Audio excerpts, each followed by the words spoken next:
நீங்க சலங்கை ஒளிங்கிற படத்தை நிறைய முறை பாக்குறத நான் பார்த்திருக்கேன். நிறைய முறை பார்த்திருக்கேன். உங்களால பாதி படம் கூட பார்க்க முடியாது. ஒரு மாதிரி ஃபீல் ஆயிடுவீங்க, பயங்கரமா கஷ்டமாயிடுவீங்க.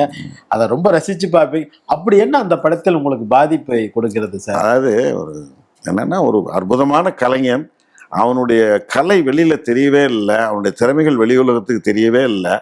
இதை உணர்ந்த அவனுடைய பழைய காதலின்னு வச்சுக்கலாம், பழைய காதலி தான்.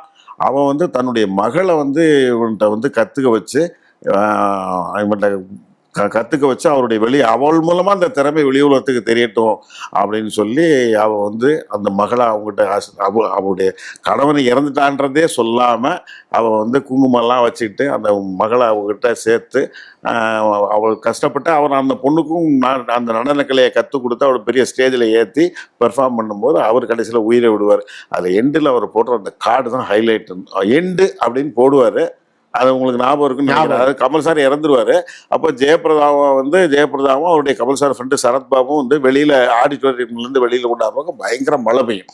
அப்போ அந்த மழையில் அவர் வீல் சேரில் தான் அவர் என்ன உடம்பு சரியில்லாமல் இருப்பார். வீல் சேரில் கூட்டு போகும்போதே மழை பெஞ்சோன்னு ஒரு கொடையை எடுத்து அப்படியே சரத்பாபு பிடிச்சிட்டு அப்படி மழையிலே தள்ளிட்டு போவாங்க.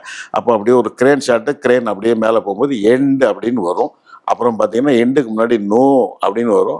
அப்புறம் பார்த்தீங்கன்னா ஃபார் எனி ஆர்ட் அப்படின்னு வரும். No end for any art. எந்த கலைக்குமே முடிவில்லை. அதான் நான் அடிக்கடி சொல்லுவேன், படைப்புகள் சில நேரம் தோற்கலாம், ஆனால் ஒரு படைப்பாளி தோற்கவே மாட்டான்.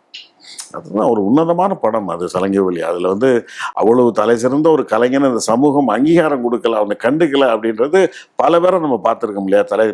தலை சிறந்த திறமைசாலிகள் எத்தனையோ பேர் சினிமாக்கே பாருங்களேன். என்னை இப்போ நம்மளெல்லாம் விட 100% திறமையான எத்தனையோ அசிஸ்டன்ட் டைரக்டர்கள் இருக்காங்க இல்லையா? அவங்களுக்கு வாய்ப்பு கிடைக்கல, நமக்கு கிடைச்சிது, அவ்வளோதான்.